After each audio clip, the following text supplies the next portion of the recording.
Tunjuk siang Wakil Wali Kota. Salim ini kacamata kan.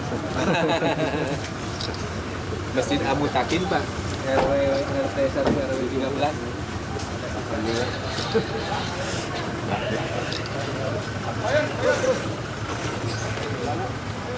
Ayo Pak Wakil Wali Kota ya. Apa kan? Nah, sok. Salam sama Pak Wakil nah. Salim. Berapa ini Mas? Hah? Si Buncang. Si Buncang ya.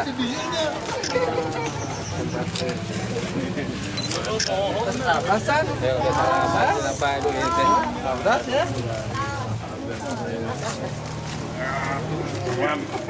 Nanti salam kasih tahu ya. Udah ketemu sama Pak Wakil Wali Kota ya. Yuk, ambil bola. Mangga Pak. Ya. Apa itu Pak? Pak? Bagaimana ini?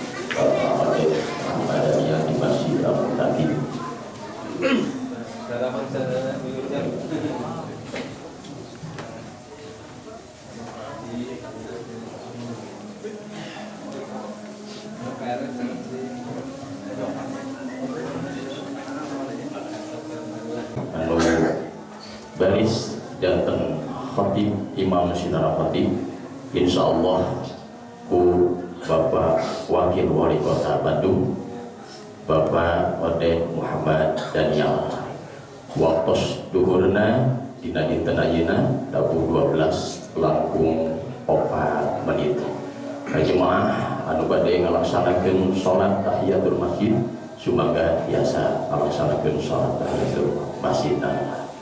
Hatur nuhun kana perhatosanana ge kanggo ayeuna murabbi Bapak Soleh Sobian. Allahu Akbar. Allahu Akbar. Allahu Akbar.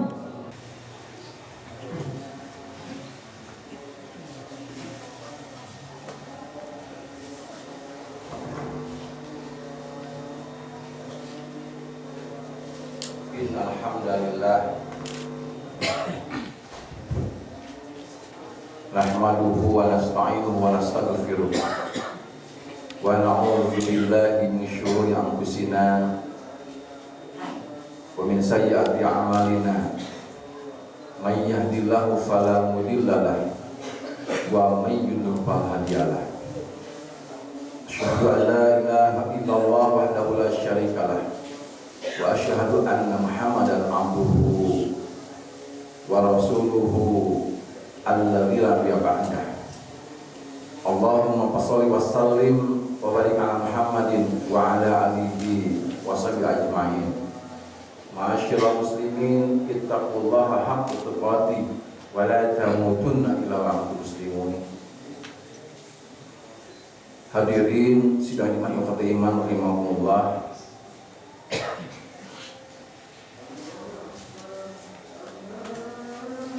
Ada sebuah aktivitas yang dilakukan oleh setiap manusia yang merupakan sebuah kebutuhan dirinya. Aktivitas tersebut adalah mencari nafkah, kasbul ma'isyah. Adapun bentuk mencari nafkah manusia, kalau istilah Al-Quran disebutnya, salah satu istilahnya adalah disebut tijarah. Ada bentuk tijarahnya, punya modalnya modal dengkul. Istilah orang Sunda dengkul. Modal tanpa modal finansial. Berangkat pagi bekerja, pulang sore tanggal 1 gajian, dapat hasil. Ada juga model tijarah, bentuknya perniagaan seperti perdagangan. Di samping berangkat pagi atau berangkat dalam waktu tertentu, dia juga harus berinvestasi dalam bentuk materi finansial. tapi ujung-ujungnya sama, mencari keuntungan, mencari penghasilan.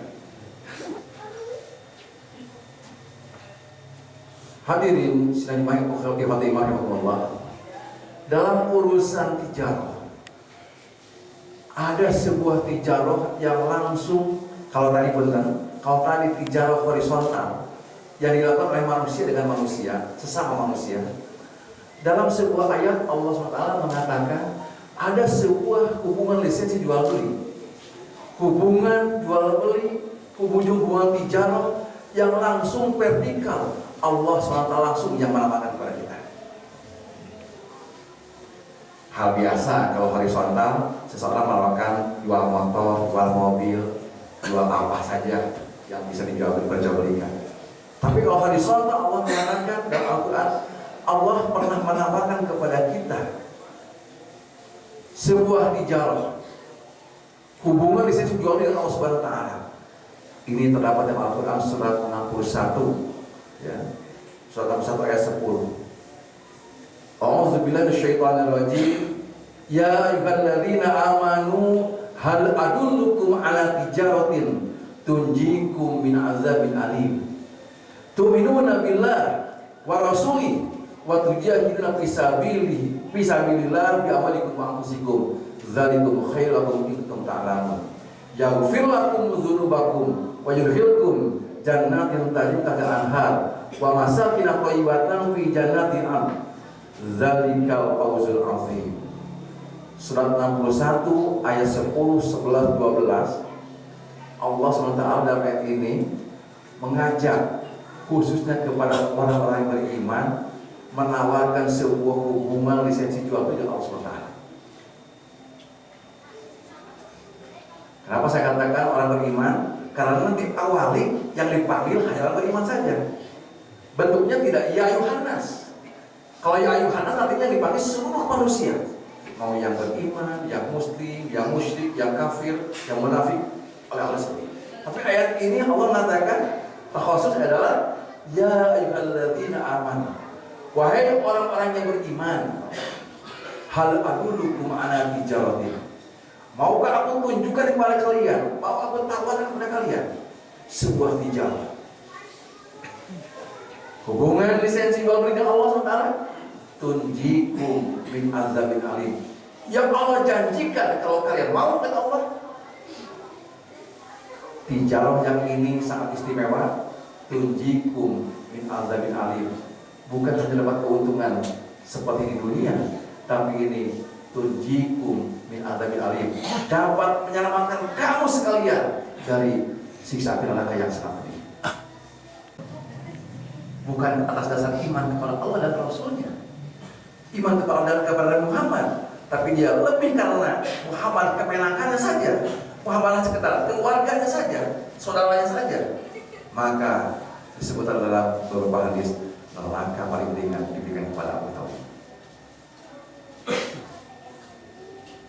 Al-Kisah ketika Abu Thalib sakit, Rasulullah datang kepada Abu Thalib, menjenguk Abu Thalib. Pas kebetulan begitu menjenguk, ketahuan sama Abu Jahal, Abu Lahab. Abu Lahab tidak mau kalah, khawatir kalau Abu Thalib ini dibujuk oleh Muhammad untuk masuk Islam sebelum meninggal dunia. Betul, begitu Rasulullah masuk kepada Abu Thalib, dan Rasulullah mengajak kepada Abu Thalib agar ditalaki oleh Rasulullah agar mengucap dua kalimat syahadat sebelum menghembuskan nyawa terakhirnya. Di situ pun si Abu Jahal, Abu Lahab dan teman-temannya itu membujuk kepada Abu Thalib agar Abu Thalib tidak mengucapkan apa yang disampaikan diarahkan oleh ditalaki oleh Nabi Muhammad SAW saat itu. Dan betapa malangnya Abu Thalib, di akhir hayatnya Abu Thalib tidak sempat mengucapkan dua kalimat syahadat. Ketika dia mengucapkan dua kalimat syahadat, maka dia tetap mati dalam keadaan belum memiliki agama Islam, belum bersyahadat. Itulah yang saya katakan langkah paling ringan diberikan kepada Abu Thalib. Setelah Abu Thalib meninggal, Rasulullah kepada seorang paman yang begitu besar jasanya, tapi malah nasibnya tidak sempat mengucapkan kalimat syahadat, sehingga setiap Rasulullah ingat kepada Abu Thalib, untuk berapa jasa-jasanya, Rasulullah Rasul berdoa kepada Allah. Berdoa kepada Allah untuk agar Allah mengampuni Abu Thalib. Apa yang terjadi ketika Abu Thalib terus berdoa kepada Allah SWT? Ketika Rasul berdoa kepada Allah SWT untuk Abu Thalib, apa yang terjadi? Allah turunkan ayat dalam Al-Quran. Maka nalin nabi walladzina amanu ayastaghfirul musyrikin walau kanu uli qurba. At-Taubah 113 mengatakan, tidak pantas Muhammad untuk setiap nabi dan orang beriman memohonkan ampunan kepada Allah SWT. Untuk siapa? Untuk orang-orang yang musyrik. Walau kan wali kurba, walaupun itu kerabat kamu, kerabat terdekat, walaupun kerabatmu, tidak pantas kata Allah. Itulah malangnya Abu Thalib. Maka modal iman inilah sesungguhnya modal yang harus kita pelihara. Jangan sampai iman kita menjadi tercemar karena kita ketidakpengertian kita. Maka iman yang Allah beri mereka adalah nikmat iman, nikmat Islam, nikmat yang paling sangat luar biasa, istimewa yang Allah beri kepada kita. Yang kedua, waktu jahilin fisabilillah, orang adalah jihad fisabilillah dalam bentuk infak, dalam bentuk zakat, infak, sedekah. Ini yang Allah beri kepada kita. Melupakan kesempatan kita untuk bersama-sama merespon apa yang Allah tawarkan kepada kita, yaitu kalau kita mau jual beda Allah SWT maka waktu jahilin fisabilillah bi'amwalikum wa anfusikum, hendaklah kalian berjihad bersungguh-sungguh di jalan Allah dengan bentuk bi'amwalikum wa anfusikum. Apakah dengan infak fisabilillah, dengan zakat infak fisabilillah. Jadi kalau ada orang seperti ini, seyogianya umat Islam, orang beriman merasa alhamdulillah ada kesempatan buat kita untuk berjihad fisabilillah dari Allah SWT.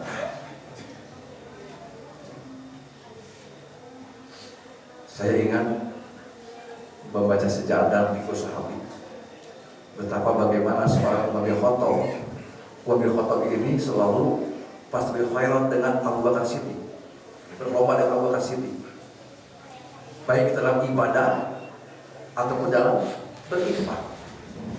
Ketika Abu Bakar Siddiq itu ketika Wabil Khattab itu ada di masjid sholat malam, Umar bin Khattab datang ke masjid, ternyata sudah ada Abu Bakar duluan. Begitu pula ketika suatu saat Rasulullah mengajak kepada kaum muslimin waktu itu menyeru untuk berinfak, berjihad fisabilillah dalam bentuk harta, karena waktu mau peperangan, ada peperangan. Subhanallah, Umar bin Khattab mengatakan, "Ya Rasulullah, saya punya harta, kebun saya punya, separuh kekayaan saya persembahkan untuk Allah dan Rasul, untuk jihad fisabilillah dalam perang."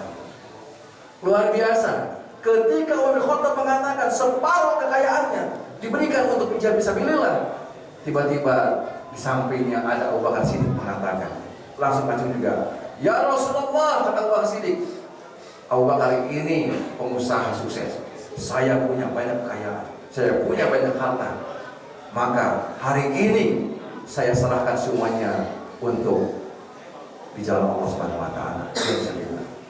Rasulullah balik bertanya kepada Abu Bakar, kaget, kok berani-beraninya menyampaikan menyerahkan seluruh kekayaannya untuk jihad fisabilillah.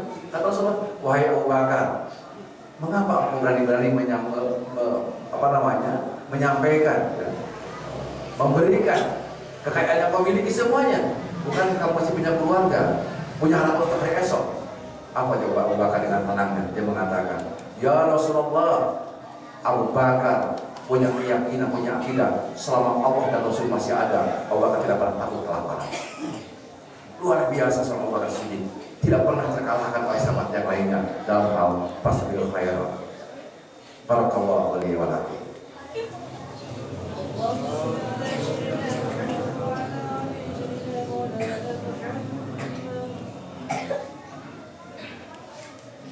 Alhamdulillah, nahmadullah ar-rahman rahim, wa nusalli wa nusallim ala rasulil karim, wa ala alihi wa sahbihi ajma'in. Asyhadu an la ilaha illallah wa la syarikalah wa asyhadu anna Muhammadan abduhu wa rasuluh. Kita bersama-sama untuk mengikuti, merespon apa yang Allah inginkan, yang Allah tawarkan kepada kita itu berupa tijarah, anak tijarotin terhikum min azabin alim, dengan modal beriman kepada Allah, beriman kepada Rasulnya, berjihad fisabilillah dengan harta dan jiwa yang kita miliki. Maka Allah mengatakan itulah sebaik-baik tijarah merupakan Allah Subhanahu wa taala. Mudah-mudahan kita mendapatkan kesempatan, keimanan, kekuatan Allah Subhanahu wa taala untuk mampu merespon apa yang Allah tawarkan kepada kita. Sehingga insya Allah masjid seperti ini tidak akan lama. Harusnya kalau kita umat Islam ini punya kesadaran, punya kesadaran bahwa Allah memberikan sebuah kesempatan untuk mengadakan hubungan jual beli dengan Allah Subhanahu wa taala melalui infak fisabilillah. Mari kita akhiri khutbah kedua ini sama-sama munajat kepada Allah Subhanahu wa taala. A'udzubillahi minasyaitonir rajim. Bismillahirrahmanirrahim. Allahumma shalli wa sallim wa barik ala Muhammadin wa ala alihi wa sahbihi ajma'in. Allahumma rabbana zalamna anfusana, Allahumma rabbana zalamna anfusana, Allahumma rabbana zalamna anfusana wa illam taghfir lana wa tarhamna lanakunanna minal khasirin. Allahumma rabbana la tuzigh qulubana ba'da idh hadaitana wa hab lana min ladunka rahmatan innaka antal wahhab. Allahumma ij'alna min ahlil Qur'an, Allahumma ij'alna min ahlil Qur'an, Allahumma ij'alna min ahlil Qur'an. Allahumma rabbana sif anna azab jahannam inna azabaha kana gharama innaha sa'at mustaqarra wa muqama. Allahumma rabbana atina fid dunya hasanah wa fil akhirati hasanah wa qina azabannar. Wassalamu ala mursalin walhamdulillahi rabbil alamin. Aqulu qouli hadza wa astaghfirullah li wa lakum. Assalamualaikum warahmatullahi wabarakatuh. Allahu Akbar, Allahu Akbar. Asyhadu an la ilaha illallah, asyhadu anna Muhammadan muslimin muslimat bahwa diantos ulah warga arwah bagi pada acara yang diacarakan di sini Bapak Wakil Wali Kota Bandung, Bapak Ustadz Odet Abadnya di acara ini dan bisa hanya yobikin waktosna kalayan tantosna mangrubikin hiji kebahagiaan wirehna samaos barikayaan Masjid Al-Mutakin nuju dibangun. Anjeunna parantos ayeuna milih Masjid Al-Mutakin kanggo disumpingan ngalaksanakeun Jumat keliling dina Jumat ayeuna.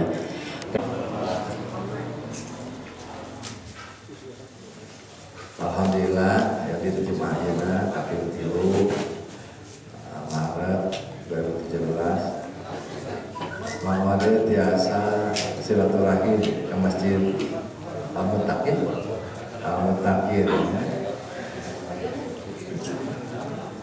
Dari kawaningan program Jum 5 ODT dilaksanakan tos 3 tahun langkung. Jeung ayeuna mah 3 tahun setengah. Lagi mau ada ngayakeun jumling itu saya ingat mah dari Jumat awal sejak awal dilantik 13 September 2017 hari Bintang Salasa mau ada dilantik bahwa Kamis Jumatna nepi ka Jumat ayeuna ya wali penggelingan Jumat keliling masyarakat. Tapi ke masjid disuka pada suka mah bisa barangkali ayeuna terakhir gitu. Apa itu kayaknya nu jelas ada penggelingan teh setiap kecamatan. Ukurannya kecamatan kahiji di kecamatan 30 geus beak kecamatan 30 balik deui ke kahiji gitu Pak Ustaz. Wih deui terus balik deui 30 wih deui kan kahiji. Tapi kan di kecamatan seueur pisan. Ulah lagi aya 6 aya 5-nya. RW ke seueur mata ya wayahna we macan kabagian macan kasih kembali wayahna. Nah, kalau dieu ternyata Mawadet sabadana salat Jumat sok diskusi ngobrol disebutkan ngabandungan. Hari ngabandungan mah dulu ngabandungan. Mau ada sebagai pimpinan kota Bandung kayak ngabandungan. Naon-naon anu bade dibikeun ku warga. Sok we naon we lah ya. Kami kesan ternyata sebagai wakil wali kota Bandung karena saya sempat ada proposal nan ketinggalan proposalnya aduh ditinggal syarat-syaratnya rumit pisan Pak besar gitu kan tapi dah kumaha aturanna begitu kan dan jantan kata memangayakeun ka Bapak wakil wali kota Bandung kamu ada orang-orang yang ngakeun ku abdi bisa dicatat itu proposal Pak Lurah pada sudahnya mun manfaatna tos diroskeun nyata jalan di hobi gitu kan ayah pembangunan besar-besar gitu kan nah kapaluna mudah-mudahan oke di masalah PPKT kembali ada kapaluna ada bisa gitu kan kita hobi santacan sayangnya gitu kan mudah-mudahan yang udah 100 juta wae ditambi gitu Pak sana ditambi gitu kan dan itu apa yang di atas nama kepengurusan RW 13 ya mau ada balai nanggapin turun Pak RW, Pak Ketua Pembangunan, Bapak Panitia, Pengurus Masjid, mau ada cumi nanggapin tinu terakhir lah tentang rutil aku, tentang pembatasan rutil aku. Memang kalau bicara pembangunan rutil aku, membangun rumah yang kiranya unik, itu programnya boleh dikatakan banyak syarat-syaratnya. Kahiji kedah tanahmu sendiri, kamu tanah nyewa menges ya. Memang begitulah syaratnya begitu ya dari pusat ya. Yang kedua dari sisi anggarannya pun tidak besar. Paling 10 ya, 10 santai. 10 saya 10 juta. Memang itulah program-program yang dilakukan oleh pemerintah kemampuan seperti itu. Gitu. Ya. Nah, tapi kalau tadi alhamdulillah ada seorang anggota dewan bisa dari pribadi ngebangun luar biasa. Ya, mudah-mudahan Allah berikan barokah pada dia ya. Kalau itu betul-betul dari pribadi luar biasa. Dan mau ada rumah hidup di 10 tahun di dewan tuh mampu gitu. Mau ada 10 tahun di dewan tuh mampu gitu bisa. Mungkin ada kan buka usaha, pada orang mau usaha mungkin ya. Mau mau punya usaha nggak bisa. PPK saya kira ya, alhamdulillah kalau bisa dirasakan. Tapi Pak RW, mau PPK tadi disebutkan alhamdulillah sudah ada program yang pembangunan.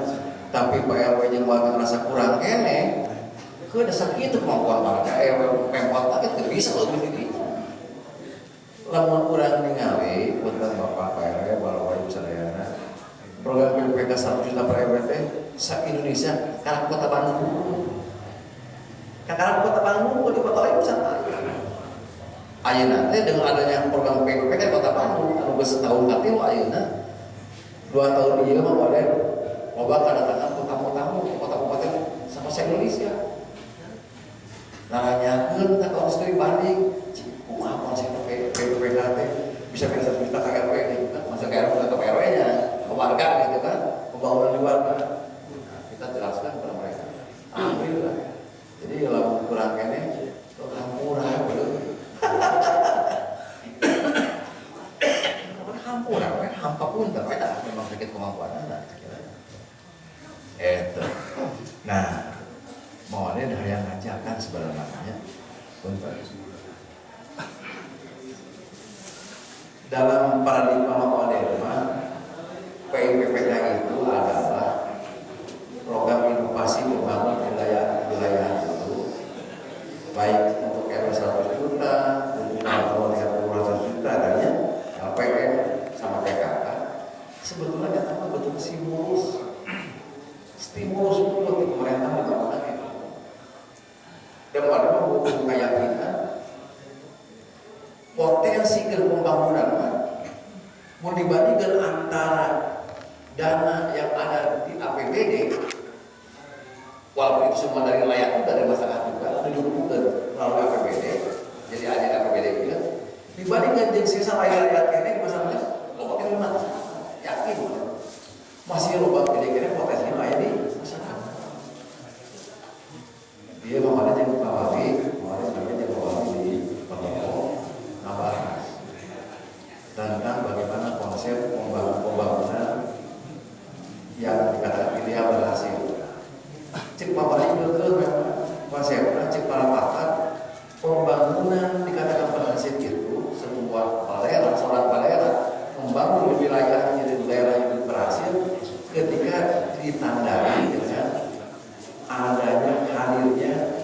kemandirian warga karena berhasil. Namun nasa umur ayana wali kota kumpulkan APBD di warga kene, terus dikumpulkan disalurkan ke warga kene. Eta mah can istimewa bisa. Tuh sekolah jauh-jauh terus tuh sekolah pintar-pintar kita minahkeun unggul bisa itu dapat. Nu bener adalah pembangunan sebuah daerah dalam sebuah seorang kepemimpinan seorang pemimpin ketika si pemimpin ini mampu memberikan edukasi kepada masyarakatnya, memberikan pembelajaran, pendidikan, pengarahan agar masyarakat itu bisa mandiri. Itu kalau berhasil luar biasa. Iya, kita bisa seperti APBD mah tetap satu untuk dibutuhkan kene oleh masyarakat, program 1 juta PWK kan maju. Lamun aya lebihna kenapa? Tapi di sana tidak berhenti. Karena sama-sama itu dibutuhkan oleh masyarakat. Tapi jangan hanya dari warga yang bisa mengandalkan dari pemerintah, karena pemerintah terbatas. Nah, soal itu alhamdulillah dia program setelah 2 tahun PDPK terlaksana. Ya, ini tahun ketiga, tahun ini ketiga dan ketiga. Orang memandang bahwa pembangunan wilayah itu harus dengan 2 pendekatan. Pendekatan top down dari atas, itu dari pemerintah. Di cakot enak udahan berenang 15 menit. Pak Ustaz, pengatua DKM jangan teh lewat. Terus ayeuna hiji we heulanya pertarosan banyak bayangannya. Bongan we geus aya jengkol di hareup. Ya. Saking kapihatur tim Waden, Pak RW nya. Hatur nuhun insyaallah. Kita kapihatur tim Waden hatur nuhun. Mangga urang tutup poe sasangan baca hamdalah. Alhamdulillahirabbil alamin. Allahumma barik lana fi razaqana wa qina adzabannar. Terima kasih. Assalamualaikum warahmatullahi wabarakatuh.